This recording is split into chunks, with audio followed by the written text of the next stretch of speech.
जिस घर में गृहिणी है और गृहिणी का सम्मान हो रहा है, आदर हो रहा है, उसी को घर कहते हैं।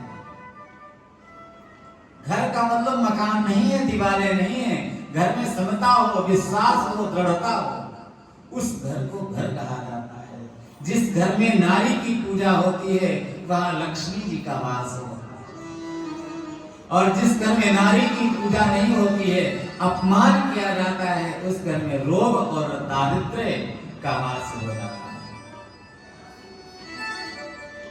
देखो, उत्तानपाद राजा अपनी पत्नी का बहुत सम्मान करते हैं, बहुत आदर करते हैं। उत्तानपाद राजा एक बार सुदूर प्रांत में गए हैं और सुदूर प्रांत में जाकर के वहां पर एक कन्या को देखा जिसका नाम सुरुचि था।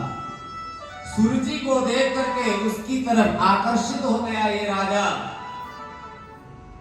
और सुरुचि के प्रति जब आकर्षण हो गया, सुरुचि के साथ में गंधर्व विवाह भी कर लिया और कहा कि मेरे घर चलो, अब तो मेरा विवाह हो गया है, तुम मेरी पत्नी बन गई हो, अब मेरे घर चलो। उसने घर में प्रवेश किया, जैसे घर आई, घर में देखा कि एक स्त्री सामने खड़ी है।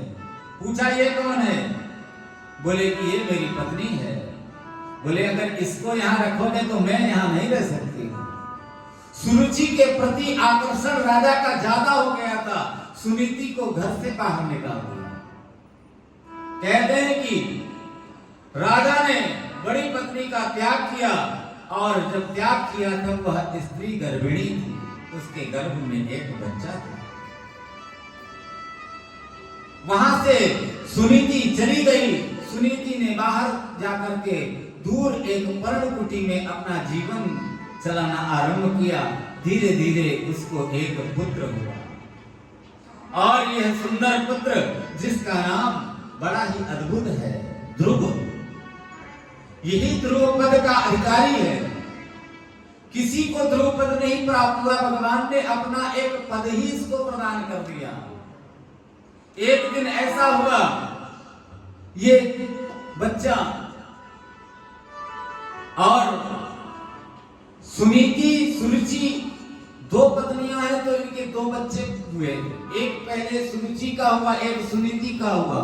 सुनीति का जो बच्चा है ये ध्रुव है, और सुरुचि का जो बच्चा है ये उत्तम है। उत्तम नाम का जो बालक है ये अपने पिता की गोद में बैठा हुआ है, और उसी समय सुनीति का बालक जो ध्रुव है ये भी आकर के पिता की गोद में बैठना चाहता है। इतने में सुरुचि दौड़ती हुई आई और उस बच्चे को खींच करके दूर कर दिया और कहा कि तुम अपने पिता की गोद में बैठने के अधिकारी नहीं हो। यदि तुम अपने पिता की गोद में बैठना चाहते हो तो मेरे गर्भ से पैदा होना था। भगवान को प्राप्त करने के लिए देखिए कोई ना कोई इशारा चाहिए, कोई ना कोई संकेत चाहिए। कहते हैं प्रेरणा किसी न किसी के द्वारा होती है। मन के अंदर प्रेरणा जब कोई उत्पन्न हो जाए तो समझ लेना किसी ने हमको प्रेरित किया है। किसी के कहने से यदि आप प्रेरित हो गए तो समझ लीजिए ईश्वर की कृपा है। आज ध्रुव दौड़ता हुआ अपनी माँ के पास आया, रोते रोते बिलखते हुए कहा माँ माँ। बोले बेटा क्या बात है? बोले माँ मैं पिता की गोद में बैठना चाहता था लेकिन हमारी दूसरी जो माँ है उसने मुझे खींच करके यहाँ भगा दिया। कहा कि ये पिता नहीं है। बोले अच्छा, अरे ये पिता नहीं, तुम्हें तो परम पिता की प्राप्ति होगी, तुम परम पिता की प्राप्ति करो। बोले कैसे? बोले भगवान का भजन करो, कीर्तन करो, तुम्हें भगवान की प्राप्ति हो जाएगी। और ध्रुव जी चल पड़े। 5 वर्ष की आयु छोटा सा बालक तपस्या करने के लिए हस्तिनापुर से ब्रजमंडल की और यमुना की कुलीन के पास में जाकर तपस्या करने लगा। पहले महीने में कुछ खाकर तपस्या किया, दूसरे महीने में उसको भी छोड़ करके तीसरे महीने में जब तपस्या कर रहा है तब वहां पर बेर का वृक्ष है, बेर के वृक्ष में लगे हुए फल यमुना जी में जो गिरते हैं, अंजलि में जब जल दे रहा है 2 बेर आ गए तो वही 2 बेर खा करके पानी पी करके ध्रुव जी तपस्या कर रहे हैं। कहते हैं कि ध्रुव जी की ऐसी घोर तपस्या से देवता लोग भी हिल गए, सूर्य का वेग भी थम गया। के पास पहुंचते हैं तो वहां उनसे कहते हैं कि बाबा इन्होंने ये सब किया है और ये इनका काम है, ये कार्य ऐसे हो जाएगा तो अगली बार 2-4 लोगों को और लेकर आएंगे। ये आपके सामने प्रार्थना करते हैं। ये क्या प्रार्थना करते हैं ये जाने, हम इनकी तरफ से आपके चरणों में प्रार्थना करते हैं और काम हो जाता है। जो कल दिल्ली वाले आए थे वो सबसे ज्यादा पैसे वाले हैं, धनाढ्य हैं, बहुत बड़े सेठ हैं। उनके पिताजी की तबीयत खराब हो गई थी दिल्ली में। हमने आपको बताया, आराम से दूसरे दिन घर वापस आ गए। भगवत कृपा, इसमें हमारा कुछ भी नहीं है। ऐसा मत समझना कि हमारे पास कोई ऐसा जादू है कि हम छड़ी घुमा देते हैं और आपका काम हो जाता है। बिल्कुल मत सोचना। जो लोग टीवी पे देख रहे हैं वो भी समझ ले, यूट्यूब चैनल पे देख रहे हैं वो भी समझ ले, हम बहुत से साधारण बालक हैं और यहाँ आपके साथ घूमते हैं, खाते पीते हैं, चाय भी आपके साथ पीते हैं, पतिराम कश्यप जी के साथ में नाश्ता भी करते हैं, इनके घर भी जाते हैं, मनीष भी सेवा करते हैं। हम कोई ऐसे थोड़े कि 4 लोग चमड़ डुला रहे हो, 4 लोग हल्ला मचा रहे हो, महाराज की जय हो, महाराज की जय, ये सब सीधे आपके पास आएंगे, जो बनाए वो खाएंगे। और ये भी नहीं है स्पेशल कुछ हमारे लिए बनाओ, भाभी जी बनाती हैं और हम खाते हैं। ज्यादातर हम छत्तीसगढ़ जाते हैं तो भाभी जी जो बनाती हैं हम वही खाते हैं। और हमारे भाई साहब तो एक से बढ़कर एक चीजें खिलाते हैं हमको।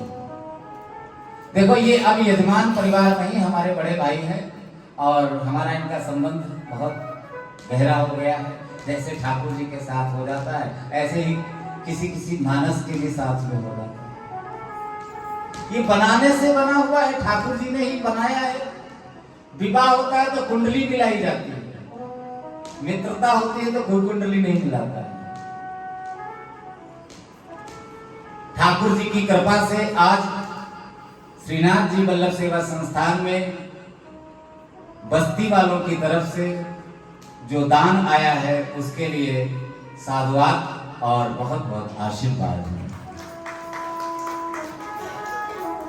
श्री सीताराम सोनी जी को बहुत बहुत आशीर्वाद, उनके परिवार को बहुत बहुत आशीर्वाद।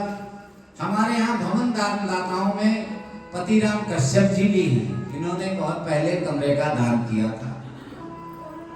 भवन दान करने वाले हमारे मंगल प्रसाद सोनी जी हैं, जिनकी बिटिया यहाँ बैठी हुई है। भवन दान करने वाले हमारे और भी भक्त हैं, लेकिन यहाँ भी इस कथा में नहीं पधारे हुए हैं, क्योंकि जब 40 कमरे बने तो 40 दानदाता तो नहीं है। यहाँ आपके सामने केवल 2-3 परिवार बैठे हैं, बाकी सब अभी नहीं आ पाए हैं, लेकिन उनको भी आशीर्वाद है। और यही सेवा सदा सर्वदा संस्थान से आपको जोड़ती है। वस्तु दान, किसी भी वस्तु का आपने किसी आश्रम में यदि दान दिया है तो जब तक वो वस्तु रहेगी, प्रयोग में आती रहेगी, तब तक आपका नाम अमर रहेगा। ये कुर्सियां हैं, ये सोफा है, ये थालियां हैं, ये गिलास हैं, ये पंखे हैं, ये भवन है, ये वस्तु है, ये वस्तु का दान है। आपने 100-200 थालियां दान कर दी, गिलास दान कर दिए आपने, जब तक उन वस्तुओं का प्रयोग होगा तब तक आपका नाम उसमें चलता रहेगा। ये वस्तु दान है। अखंड भूमंडलाचार्य श्रीमद आचार्य चरण श्री महाप्रभु जी कहते हैं कि वस्तु का दान, जिस चीज की जहां पर आवश्यकता हो वहां उसको वो चीज पहुंचा दो, बस आपका धर्म हो गया। ये धर्म नहीं है कि आप मंदिर में गए हैं, मंदिर में अगरबत्ती जलाया और एक लिस्ट पकड़ा दिया, ये काम करके रखना। हाँ, ये समझ करके चलिए कि पूजा करने के लिए हम मंदिर में जाते हैं, मंदिर में जाना हमारा धर्म है,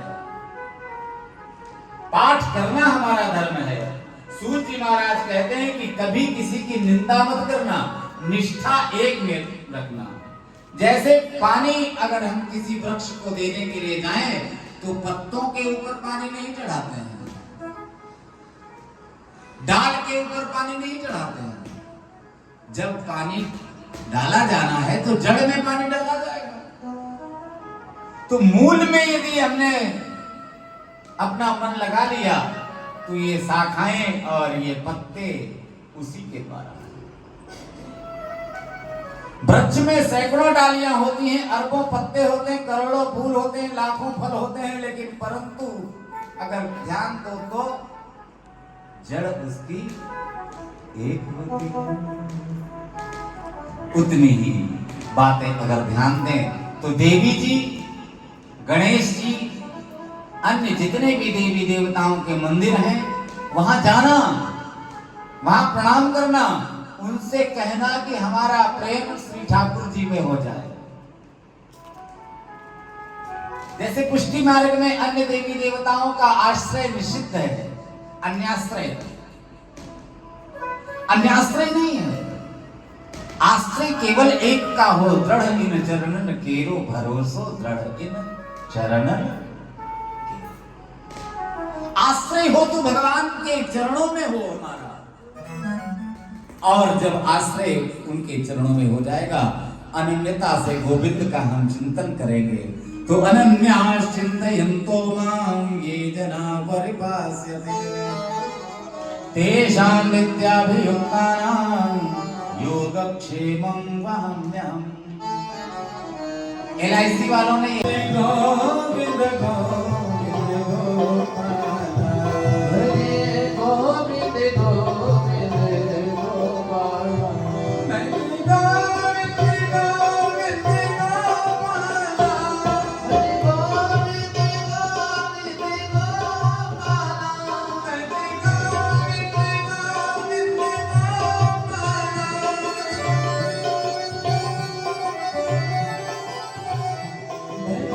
मुरली मनोहर नंदलाला, मुरली मनोहर नंदलाला, भज गोविंद भज गोविंद गोविंद गोपाल, भज गोविंद गोविंद गोपाल।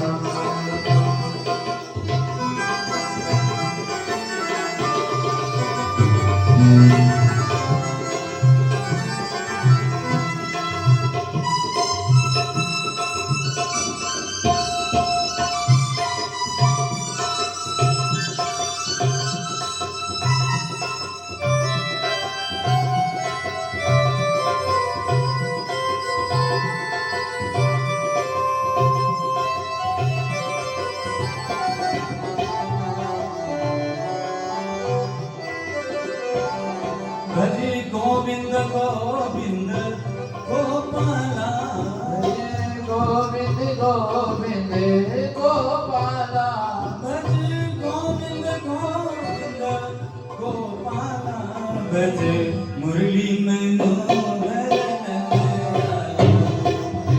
मुरली मनोहर नंदलाला भज गोविंद गोविंद गोपाला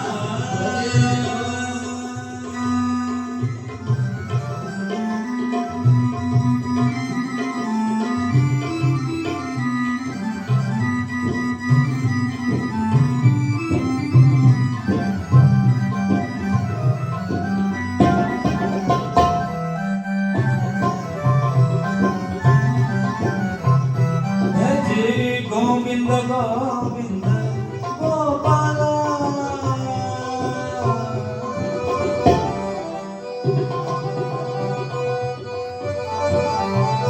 भज गोविंद गोविंद गोपाला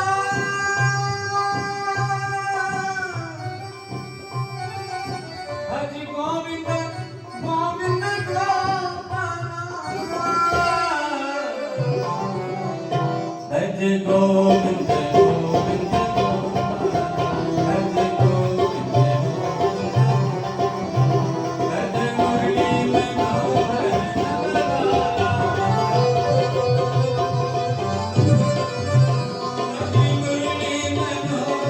नंदलाला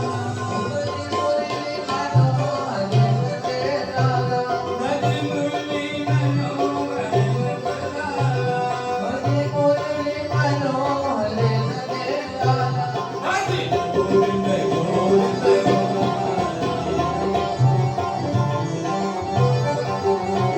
गोविंद गोविंद गोपाला गोविंद गोविंद गोपाला बोली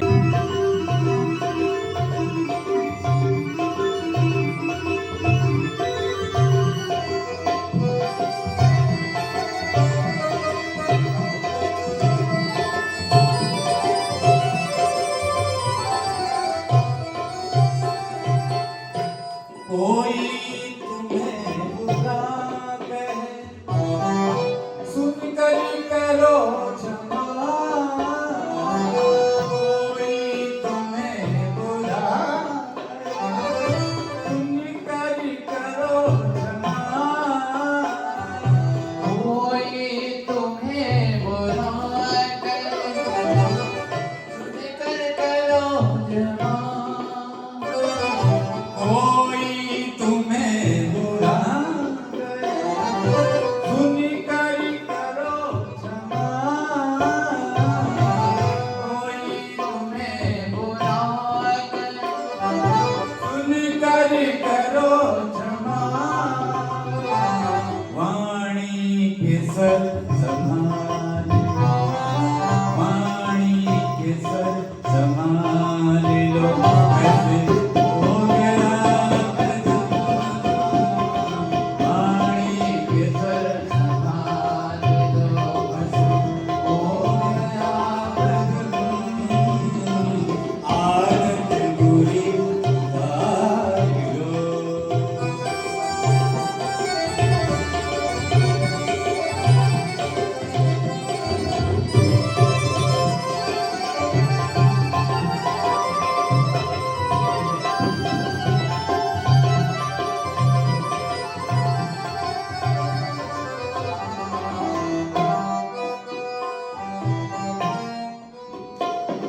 नेकी सभी के साथ में बन जाए तो करो नेकी सभी के साथ में बन जाए तो करो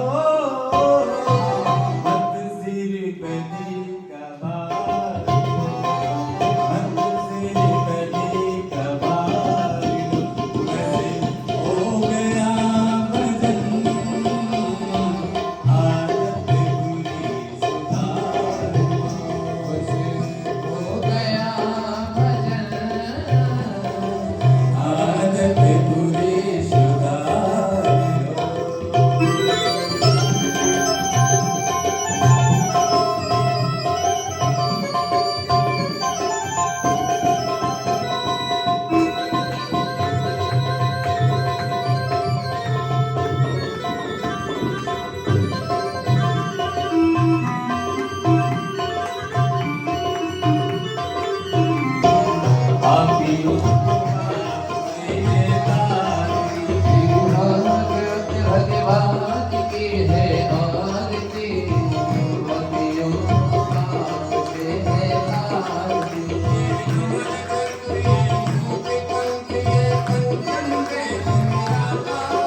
जगाने वाला